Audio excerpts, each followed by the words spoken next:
Saltoka, saltoka. Hola zanik 3 urrats ditu. Lehenengo urratsean bat sartzen da, eta erritmoari jarraitu salto egiten du.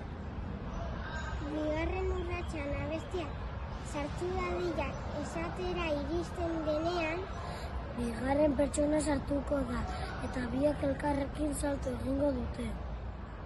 hirugarren urratsean kantuak irten zaitez kanpora zatuen duenean, lehena sartu dena irten egingo da.